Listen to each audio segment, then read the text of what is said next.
Right. Yeah, we are recording. So, welcome back. Today is Forces Lesson 2, and today we're going to be looking at how a spring reacts to having forces applied upon it. You may hear or see on a lot of worksheets, you may see the term Hooke's Law.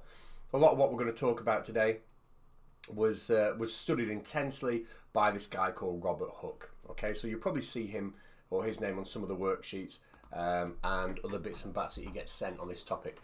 So, let's get into it. The basis of... Oh, let me just show you the objective, sorry. This is the only objective for the lesson. Describing how the extension, which is how much a spring stretches, depends on the force applied. All right, we'll put that into better context now. If I give you a spring, and this is very similar to the ones you'll see in school, spring X over here, and I ask you to hang a weight on it, you don't have to be Albert Einstein to know that that spring is going to stretch. And it might turn into what we see on the right-hand side now, spring Z. Now, if we look at this area here, this section down here, right, this section Y, this distance here represents how much the spring has stretched, okay? And we call that the extension. So when we start measuring the extension of a spring, we're not measuring its entire length. We're just measuring how much it has stretched since weight was added. And if I added another weight to it, that extension zone, if you like, will grow, it will be bigger. And I'm always measuring compared to the original length, not the full length of the spring. I'm always measuring just that extended bit. Now, what would happen if I increased more weight? Oh, sorry, if I increased more weight. That's awful, isn't it? What would happen if I increased the weight I was hanging on the spring? I think you will all be sat home and you'll all think, well, obviously the spring is going to stretch more.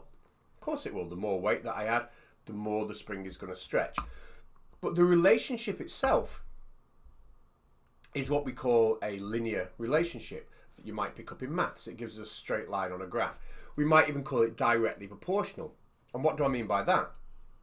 Well, if we look at the graph here, and for now, I'm only talking about the bit in red that I'm highlighting with my mouse. I'm not talking about this bit in blue.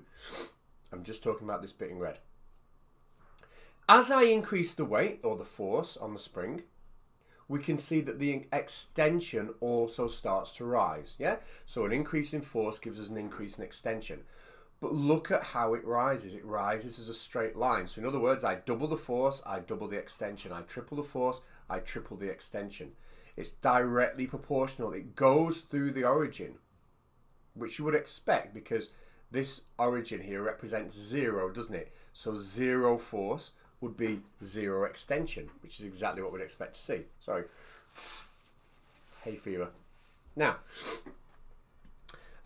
so this red line here is pretty much what we'd expect to see, and all springs will show that. All springs will have this straight line. However, some of the lines will be, if you watch my mouse on the screen, will be down here. They'll be straight, but they'll be down here. Some of the lines, depending on your spring, will be straight, but they'll be much steeper. And that all depends on the stiffness of the spring. So, to try and put that into context, if I took out the suspension coil from a car, right, and you think how hard that is and how much force you're going to have to apply, you can imagine that a spring that's as strong and stiff as that is only going to stretch a little bit. Okay, so its extension will be very, very small, even on big forces. Whereas the little springs that we use in the classroom, when you pull them, we get a massive extension just for a little force. And we'll see another graph in a minute where we see both those types of springs graphed on it. But right now, let's talk about this blue bit, what's happening over here. Well, I said to you that a spring, the force and the extension are directly proportional, right? As one doubles, the other doubles, that's fine. But we also know if we take one of those little flimsy springs we've got in school and we pull it hard enough, we can break it. And if we add enough force, what happens is we hit something called the limit of proportionality. Now at this point, the spring, you know, I've put a lot of force on it, but the spring isn't yet broken, but it's nearing the point where it's going to break. And it starts to behave a little bit differently. Once it's nearing the point where it's starting to break, we can see that they're no longer directly proportional. So in other words, when I add a little bit of force, I get a bigger extension than I was getting before. It no longer makes a straight line. And it might behave that way just for a short amount of time before it does completely break. And when I say break, I don't mean snap in two. What I mean is just deforms and it won't go back to being a spring anymore. Yeah, you get a spring, you pull it, you let go, and it snaps back together. You pull it, you let go, it snaps back together. You pull it with too much force and you let go, and it just dangles there because it's no longer working as a spring. That's the elastic limit here. Once we apply a force that's greater than the elastic limit, it's not going to snap back into a spring shape. So we can see the limit of proportionality and the elastic limit are very close together. Once the spring has hit that limit of proportionality, it only takes a little bit more force before it stops behaving as a spring and it won't snap back anymore, and you've in effect broken the spring. Yeah, not snapped it in two, but it doesn't work as a spring anymore. So how can we use springs? How can we use this understanding of this type of graph in the real world? Well, if I know the spring I'm using, if I know it well enough, then if I have a force applied to that spring and I measure the extension on the spring, then I can read across on my graph from where the extension is. I can read down, and that will tell me the force that's being applied.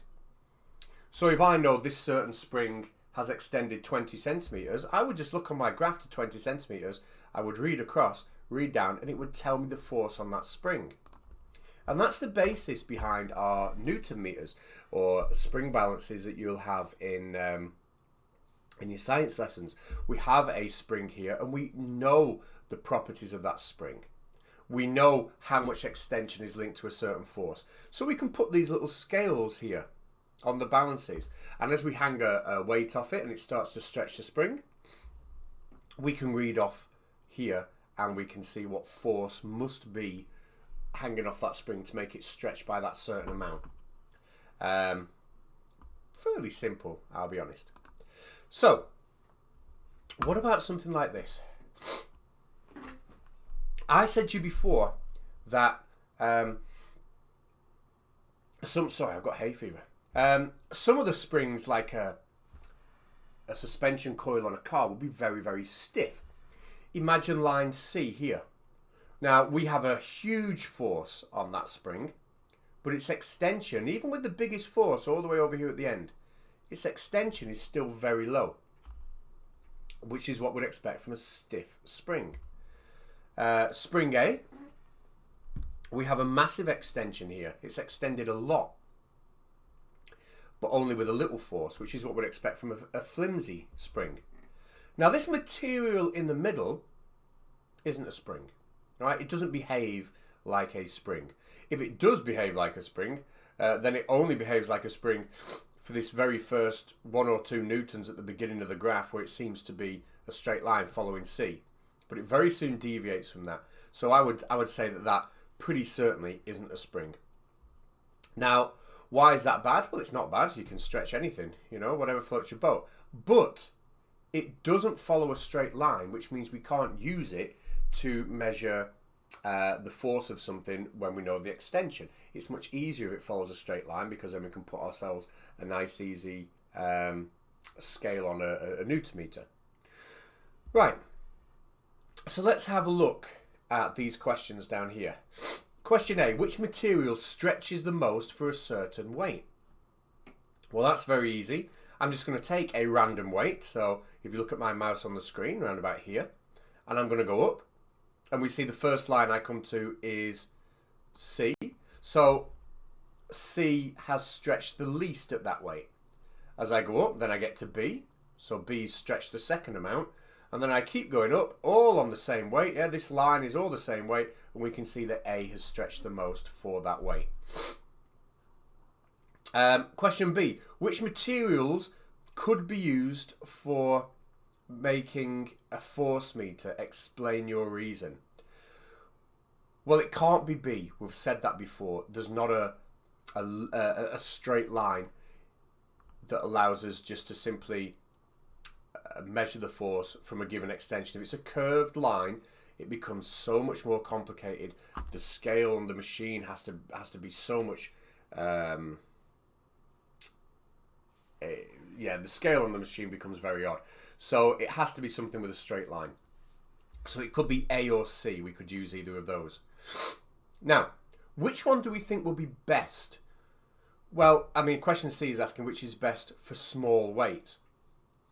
Well, if we are only adding small weights and we want to measure the difference between small weights, then when I add a small weight, I need to see an extension. If I don't see an extension when the weight is small, then it's very difficult for me to measure the force upon it. Now, if we look at the small weights down here, and we look at line C has such a small extension. Yeah, it's a very stiff spring like that car suspension spring. When I add just a little bit of weight, there's very, very little extension, which means that if I'm using that on some kind of force meter, it's going to be very difficult when I read the scale to see the difference when I add a small weight on. That's not going to be very good. But if I look at spring A, when I add small amounts of weight, there is a big difference in the extension. It's going to be a lot easier to read on the scale. So for question C, we'd definitely say A. Oh, apologies for that.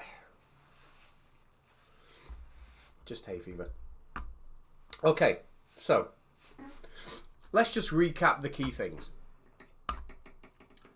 When we add weight onto a spring, it extends, and this bit here, this section Y, is what we call the extension, and that's what we're measuring when we're doing the graphs later on. The more weight we add on a spring, the more it will extend, but it will extend as a straight line. That's actually called Hooke's law, right? We talked about Robert Hooke earlier on. Hooke's law is that the force and the extension are directly proportional for a spring. Or, when they are directly proportional, they obey Hooke's law. And remember, that goes to the origin. We then said you add enough weight, you extend the spring enough, and it stops being a straight line because it's about to break. And once you've added a little bit more weight than that, then you have broken the spring. It's hit its elastic limit and it won't snap back on itself like a rubber band anymore. It won't do that. And then we said that because we understand that the amount of extension in a spring tells us the force applied, then we can use a scale like this, hang a force off the bottom, and by measuring how much extension has occurred, we can gauge the force or the weight of the object we're holding. That's pretty much that for this lesson, and I'll see you on Wednesday.